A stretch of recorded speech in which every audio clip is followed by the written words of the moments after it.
አሁን ሰይጣን ነው የሚያስቆጣን ትላላችሁ አይደለም ባሪያችን እሱ በጣም ፈሪ ነው አልኳችሁ አይመጣም እንዴት እንደሚመጣ ነው የሚነግረን አባ ቢልስ ስትቆጣ ስትበሳጭ ባየ ጊዜ ወይም ስትጮህ ወይም ስትምል ገብርኤል ይጥፋኝ ማርያምን እያልክ ዝም ብለህ ማለት ነው ባየ ጊዜ ወይም በቁጣ ስትናገር ወይም ዋዛ ፈዛዛ ስትናገር ሲያይህ ያን ጊዜ አጅሬ ሰይጣን እግዚአብሔር ባንተ ዘንድ እንደሌለ ያውቃል አለ በስመ አብ ይሄማ አብሮት እግዚአብሔር የለም ማለት ነው ከዛ በኋላስ ያንከባልላል እንዲህ የተቆጣ አጠገብ እግዚአብሔር ሊኖር አይችልማ እንዲህ የማልክ በውሸት በሐሰት የማልክ እግዚአብሔር አጠገብ እንደሌለ ያውቃል ይቀጥላል ይህ አባት እግዚአብሔር ባንተ ዘንድ እንደሌለ ያውቃል የሚጠብቅ መልአክ ስላንተ ያዝናል ይላል አጠገብ መልአኩ አለ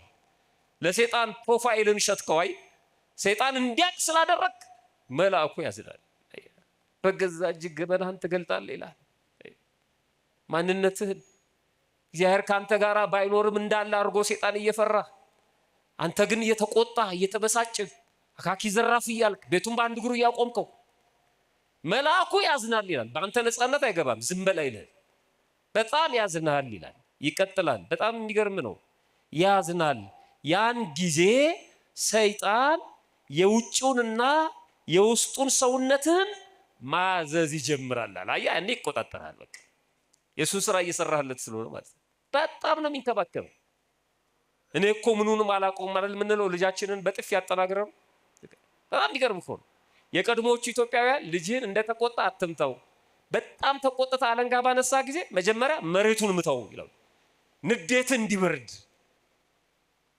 አልሆነ ቦታ ላይ ልጅህን ስለምትመተው ይላል እና የሱን ስራ ነው የምንሰራለት ስለዚህ ሰይጣን ምን ይላል ያን ጊዜ ሰይጣን የውጭውንና የውስጡን ሰውነትህን ያዛል በልብ ውስጥ ክፉ ያሳስብሃል አሁን ልብን መቆጣጠር ይጀምራል ማለት በውስጡ ውስጥ በልብ ውስጥ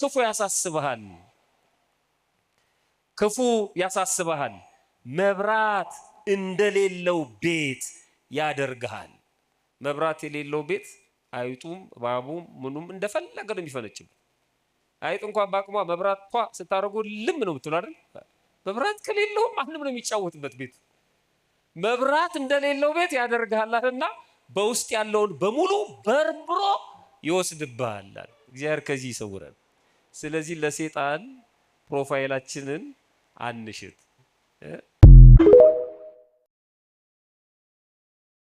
ዝም ብሎ መጸለይ ነው መፍትሄው ለዚህ ምሳሌው ምን መሰለ አንተ ከልብ የመነጨ ወደ አርያም የሚደርስ ጸሎት ላታረግ ትችላለህ ግን አጋንንት እየራቁ ነው ለዚህ ምሳሌ አባቶች በጣም ድንቅ ምሳሌ ይሰጣሉ ለምሳሌ አንድ አይነ ስውር በትር ይዞ ወደ ጫካ ቢገባ እባቡም አይጡም ሁሉም ነገሮች እንስሳት አራዊቶች ይርቁታል እነሱ አለማየቱን አያውቁም በትር መያዙን ግን ያውቃሉ ስለዚህ መሬቱን እየመታ ሲሄድ አጠገቡ ያሉት ነገር ሊያጠቁት የሚችሉ ነገሮች ሁሉ ጊንጡ ምን ሁሉ ነገር ይርቁታል ምክንያቱም እነሱ የሚያውቁት ነገር የለም እንስሳቶች ናቸው አለማየትና ማየት ምን እንደሆነ ያውቁ አጋንንት የምታስበውን አያውቅም አንተ ከልብ እየጸለይክ እንደሆነና እንዳልሆነ አያውቅም በነገራችን ላይ ምን ታውቃለህ ጭራሽ አያውቅም ምን እያደረክ እንደሆነ ግን ከአፍ የሚወጣው እሳት ነው እሱን ያውቃል ስለዚህ ይሸሻል ማለት ነው ለምን ኩሽና ምናምን ወይ ትምህርት ቤት ወይ ሌላ ሀገር ሄደ ሊሆን ይችላል በጸሎት ቢያንስ ባፍ የምትናገራት ካፍ ካንደበት የምትወጣ ያቺ ኃይል ያቺ እሳት አጋንንትን ካጠገብ ያርቅልሃል ከዚህ በላይ ደግሞ ትልቅ ነገር የለም ስለዚህ አንድ ቀን ደግሞ እግዚአብሔር ይመልስልሃል ይሄን ማሰብ ሁለት እግዚአብሔር ከትዕቢት ይጠብቃል የመጀመሪያ ቀን ጸሎት ላይ እንደነ ቅዱስ ጳውሎስ ሶስተኛው ሰማይ ብትነጠቅ በቀጣዩ ቀን አትችልም እግዚአብሔር ደግሞ የሚወዳቸው ሰዎችን ጠብቆ ከትዕቢት ስለዚህ ለአንተ ብሎ ትንሽ አስል ማድረግ አለብህ መልፋት አለብህ ኃጢአትህን እንድታስብ የሆነ መጣር እንዳለብህ የሆነ ያክል ስቴፕ መራመድ እንዳለብህ እንዲገባ እንጂ በአንድ ቀን ልብህን ስውር አድርጎ እኮ ፊት ለፊቱ አስቀምጦ ወደ ሰማይ ነጥቆ ቅዱሳንን አሳይቶ መንግስተ ሰማያትን ሲወልን አስጎብኝቶ መመለስ አቅቶት አይደለም እግዚአብሔር ልብህን ወደ ላይ መንጠቃቅቶት አይደለምና ከትዕቢትም እንድትጠበቅ ነው አንዳንድ ጊዜ የምታገኘው ነገር ነው ዋጋ የሚሆነው ገብቷል እንዳታረክሰው እንደውም አንድ ጊዜ ምን ይባላል አቡነ ሽኖዳ አንድ ሰው ነበር እንዲህ ማውራት ማንበብ ምናምን የሚወድና በጣም ይጸልያል እና የሆነ ጊዜ በጣም ከልቦ ተጸልዮ ወደ አርያም በቃ ሰማዮች ሲከፈቱ ምናምን ታዩት። ወዲያው ማስታወሻውን አውጥቶ መጻፍ ጀመረ። የሚሆን ነገር ጠፋበት። ያ ሰው ለዘመናት ጸለየ፣ ግን አልተመለሰለትም። ገብቷል። እና አሁን እንኳን እያየን ነው። በህልማቸው የሆነች ቀይ ሴት አየን ምናምን ብሎ እመቤታችን ምናምን ወላዲተ አምላክ ቅድስት ሥላሴ ምናምን እየተባለ ከዚህ በላይ ትዕቢት የለም። ቅዱሳን እኮ መላእክት የብርሃን መላእክት ተገልጦላቸው አማትብ ምናምን። ምክንያቱም እንደኔ አይነት ኃጢአተኛ መላእክት ሊገለጥ አይችልም፣ አንተ ሰይጣን ነህ እያሉ ይከራከሩታል ከቅዱስ ገብርኤል ጋር እና አማትብ ይሉታል። አማትቦ ምናምን ምክንያቱም ያምናሉ ኃጢአተኝነታቸው። አንተ ወላዲተ አምላክን እስክትገለጥልህ የደረስከው ምን አይነት ቅዱስ ነው ኖሮ ቅዱስ ነኝ ብለህ መታመን ከሆነ ደግሞ እንዳልሆንክ የመጀመሪያው ማሳያው እሱ ነኝ ማለት ነው። እና እንደዚህም አልተቻለም። እንኳን ሰማይ ተከፍቶ አይተህ አይደለም እንኳን ልብህ ወደ እግዚአብሔር ደርሶ አይደለም። እና ከትዕቢት በጣም ይጠብቃል። ይህንን ማሰብ ያስፈልጋል። ሶስተኛው መፍትሄ ደግሞ ነፍሴ እግዚአብሔርን ታላቅ ታድርጓለች። ይሄ ትልቅ ጸሎት ነው። የእመቤታችን የቅድስት ድንግል ማርያም ጸሎት ነውና አንድ መምህርም ሲናገሩት ነበር። ስለዚህ በመሃል በጸሎት ሐሳብ ሲበታተንብህ 3 ጊዜ ነፍሴ እግዚአብሔርን ታላቅ ታድርጓለች፣ ነፍሴ እግዚአብሔርን ታላቅ ታድርጓለች፣ ነፍሴ እግዚአብሔርን ታላቅ ታድርጓለች ብለን ወደ ጸሎታችን መመለስ ማለት ነው እንጂ ማቆም መፍትሄ አይሆንም። ትልቁ ሰበብ ነው። ሸይጣን ሹክ የሚልህ ነገር ጸሎት እንድታቆም ስለሚፈልግ ነው። በነገራችን ላይ ሐሳብ የተበታተነብኝ ምናምን የሚልህ እኔ ጸሎትን ዋጋ ተረድቶ ሁልጊዜ ጸሎት ያስፈልጋል። ስጋው ደሙ ሰው ከተቀበለ በኋላ በሰይጣን ወጥመድ የማይሸነፈው ስጋው ደሙ የተቀበለ ሰው ሊኖር የሚችለውን አኗኗር ይዞ መኖር ከቀጠለ ነው። ከዚያ ግን ከመስመር ወጥቶ ራሱ ምክንያቱም ሰው ከሰይጣን ብቻ አይፈተንም። መጀመሪያ ከስጋዊ ፈቃዱ ነው የሚፈተነው። ከዚያ በኋላ ነው ለሰይጣን ፈቃድ ተላልፎ የሚሰጠው። ስጋዊ ፈቃዱን አሸንፎ እንደ እግዚአብሔር ሕግና ፈቃድ ከተጓዘ ሰይጣን በሱ ላይ ስልጣን የለው። ግን ከመስመር ሲወጣ በፈቃዱ ያኔ ለሰይጣን ፈቃድ ተላልፎ ይሰጣል።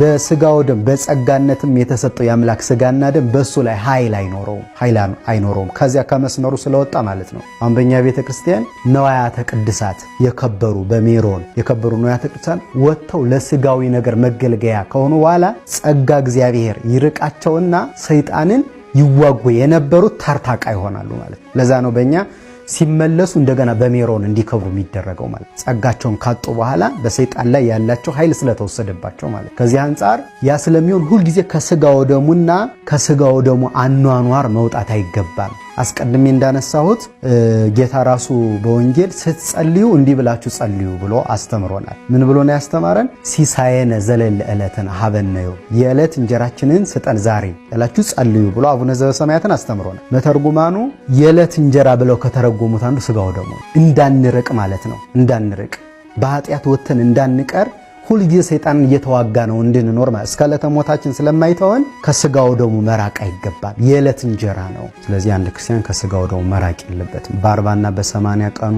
ተቀብሎ ከዛ በኋላ የሚያቆመው ነገር አይደለም። ልክ ሰው ይርባዋል ማለት ነው። ረሃበ ስጋና ረሃበ ነፍስ አለ። ስለሚርበን ነው ደግመን ጠዋት በልተን ማታ የምንበላው። ደግመንም በየጊዜው እንድንቀበል የተደረገው ረሃበ ነፍስ ስላለ ኃጢአት ስንሰራ ነፍሳችን ትራባለች። የምትራባው ደግሞ ክርስቶስን ነው። ነብዩ ዳዊት ከመያፈቅር ኃየል ሀባንቀ ተማያት ዋላ ውሃ እንዲጠማ ነፍሴ አንተን ተጠማች ይላል። እና ነፍሳችን ከእግዚአብሔር ስትርቅ በጣም ትጠማለች፣ ትራባለች። ከዚያ ረሃቧና ጥሟ የምትታገሰው ደግሞ ስጋው ደግሞ ስትቀበል ነው። በዚያ ላይ ደግሞ በቤተ ክርስቲያናችን ሰው እንዲህ አይነት ድካም እንዳለበት እግዚአብሔር ስላወቀ ሁልጊዜ እንዲወለድባቸው እንደ አዲስ ሰው እንዲሆንባቸው 3 ልደታትን እንደሰጠን ቅዱስ አትናቴዎስ የሚባል ሊቅ በቅዳሴው አስተምሮናል። ቅዱስ አትናቴዎስ ዘእስክንድርያ ሐዋርያው የምንለው ማለት ነው። እና ምን ይላል? ክርስቲያኖች 3 ልደት አላቸው ይላል። መንፈሳዊውን ብቻ ማለት ነው። አንደኛው ከአብራ ከመንፈስ ቅዱስ ከማኅፀነ ዮርዳኖስ ከሥላሴ የሚወለዱት ጥምቀት ነው ይላል። እሱ አንድ ጊዜ ነው። አንድ ጊዜ ተጠመቅን በቃ ጨረሰ። ሁለቱ ጥምቀት ግን አንደኛው ስጋው ደሙ ነው፣ ሁለተኛው አንብአ ንስሐ ነው ይላል። ስጋው ደሙ ኃጢአት ከሰራን በኋላ እንደገና ንስሐ ገብተን በንስሐ አንባ እንወለድና ከዚያ በኋላ ስጋው ደሙ ስንቀበል እንወለዳለን። አዲስ ሰው እንሆናለን። በትናንት በደላችን ማንያዝ እንሆናለን። ስለዚህ ኃጢአት ሲያስረጅንና የኃጢአት እርጅና ሲገጥመን እንደገና አዲስ ሰውና ሕፃናት የምንሆንበት ዓለም ስጋው ደሙና ስለ ኃጢአት ማልቀስ አልቅሶ ስጋው ደሙ መቀበል ስለሆነ ይህንን መንገድ መጠቀም የቤተ ክርስቲያኒቱ ኦርቶዶክሳዊ ትምህርት ስለሆነ 40 እና 80 ቀን ላይ ማቆም ነፍስን ለጽና ረሃብ እያጋለጡ መሄድ ነው። እንኳንኛ በነገራችን ላይ እንኳን በዓለም የምንኖረው መውደቅ መነሳት ያለብን ከማንም ሰው ጋር የማያገናኙት በበረሃ ያሉት አበው በየጊዜው እየመጡ ይቆርባሉ። ምክንያቱም ከሰው ውስጥ የህሊና እንኳን ማለት ነው የቁርጽ ሐሌዋ ኃጢአት እንኳን ላይጠፋ ይችላል። ስለዚህ በየጊዜው እየተቀበሉ ይመጣሉ። በዚያ ላይ ቢወጡ ቢወርዱ በስጋም በነፍስም አሁን በነፍስም የሚጾሙ የሚጸሉ የሚሰግዱ ገዳም የሚሄዱ አሉ። በስጋም ደግሞ የሚወጡ የሚወርዱ ብዙ ነገሮችን ለማስተካከል የሚደክማሉ። ይሄ ሁሉ ግን ስጋው ደግሞ ካልተቀበሉ አይጠቅምም። ስለማይጠቅም እንዲጠቅም የሚሆነው ከእግዚአብሔር ጋር ሆኖ ነው። አሁን ለምሳሌ ስጋው ደግሞ ማለት ከእግዚአብሔር ጋር የመኖር ምስጢር ነው። እንዲህ ከሆነ እግዚአብሔር የሌለበት ድካምስ ስንወጣ ስንወርድ አይደል የሚለው ጥያቄው ባለ እግዚአብሔር ሳይኖር የደከመነው ድካም ልክ እንደ ጥብርያዶስ አሳ አጥማጆች ነው የምንሆነው ማለት ነው። እንደ ሐዋርያት ከእግዚአብሔር ተለይተው ነው አሳ ሲያጠምዱ ያደሩ። ምንም አሳ አልተገኘም። ያተረፍን ነው የሚመስለን ግን አላተረፍ። ጌታ ሲመጣ ግን በስሙ መረብ ሲጥሉ 153 አሳ በአንድ ጊዜ ከመረባቸው ውስጥ ገብቷል። እና የዓለም ድካምም ቢሆን ያለ እግዚአብሔር እንትን ውጤት የሚያመጣ አይሆን። አፄ ቴዎድሮስ ያው የኋላ ቅጣታቸው እየመረረ መጣ። የሰውም ክፋት እየመረረ እየከበደባቸው ሲመጣ ቅጣታቸውም እየከበደ መጣ። ቤት ዘግቶ ማቃጠል፣ እጅ እግርን ቆርጦ መተው፣ እጁንም እግሩንም ሁለትንም እጅ ሁለትንም እግር ወደ መቁረጥ ይሄዱ። እንደው የሰለጠኑት ሀገሮች በአግባቡ በሰለጠነ መንገድ የሚቀጡት የሰለጠነ ሕዝብ ስላላቸው ነው ይላሉ።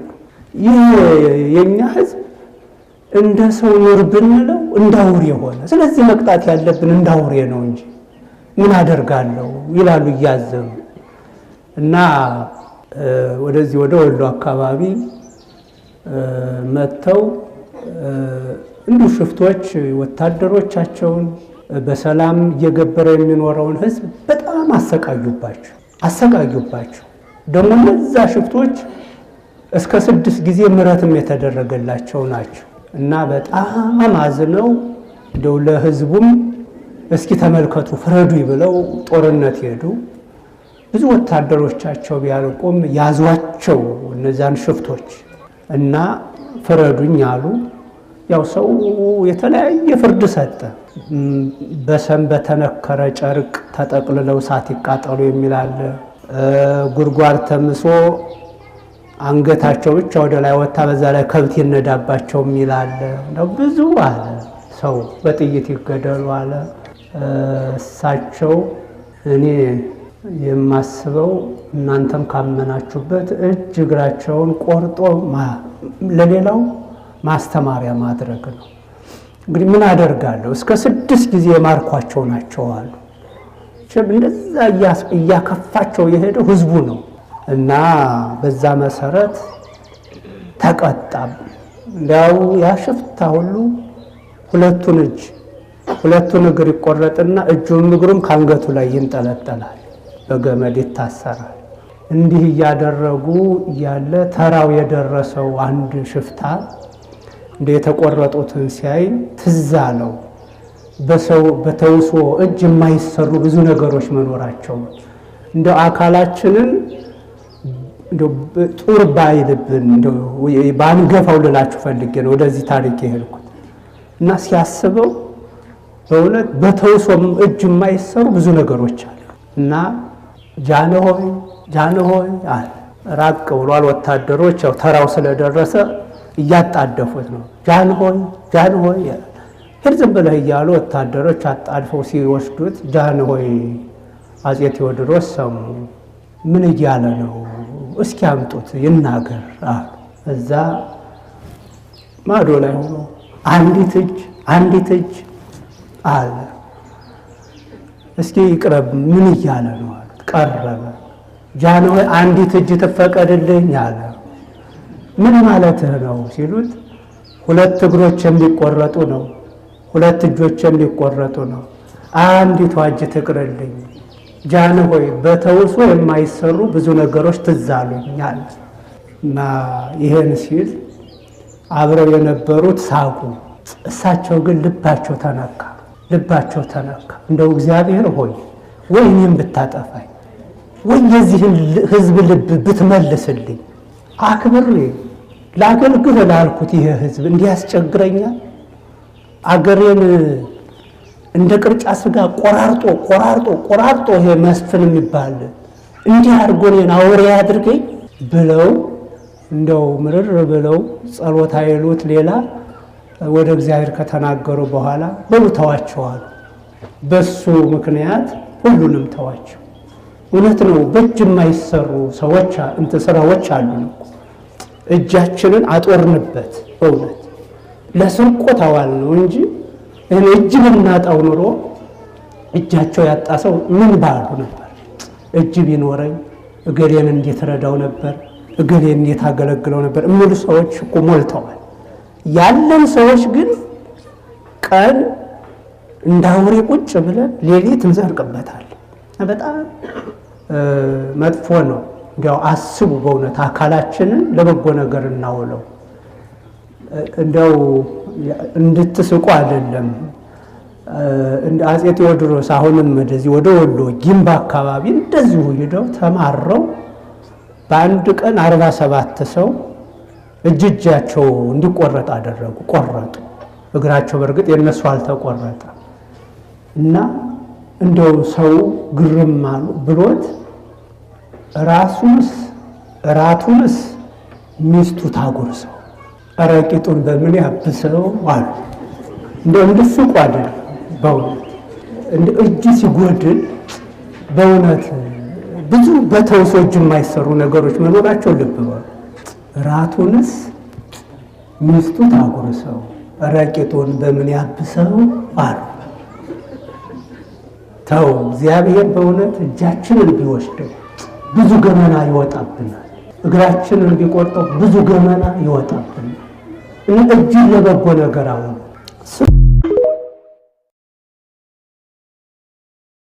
አስማት አለ የለም፣ ጥንቆላ አለ የለም፣ ድግምት አለ የለም፣ አለ አለ። ይሄን መካድ አይቻልም። አለ በደንብ በሚገባ አለ። በመጽሐፍ ቅዱስም ተደጋግሞ ተነግሯል።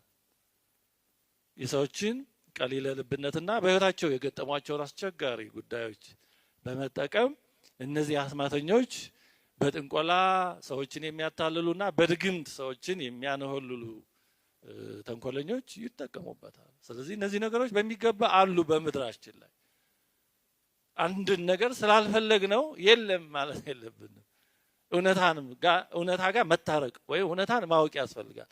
ሪያሊቲ ቼክ ነው የሚባለው እንጂ ዝም ብሎ እኛ ያልመሰለን ያልፈለግነው ነገር የለም። አንዱ መጠንቀቅ ያለብን ከዚህ ነው። አንዳንድ ሰው እስቲ ያልመሰለው ነገር ሁሉ የለም ይላል። በጣም ይሄ ትንሽ በተለይ በጣም ትንሽ ሎጂክ ትንሽ ዘመናዊ ተምር ያለው የሚሉ ሰዎች በጣም በዚህ ተጠቂ ናቸው። በጣም ትንሽ ትምህርትን የመሰለ አደገኛ ነገር የለም። ሊኒያራይዚንግ ዘ ኮምፕሌክስ ወርልድ እንደሚባለው በጣም ውስብስብ የሆነውን ዓለም በአንድ ሊኒየር ኢኩዌሽን በአንድ ቫሪያብል ሊፈቱት ይሞክራሉ።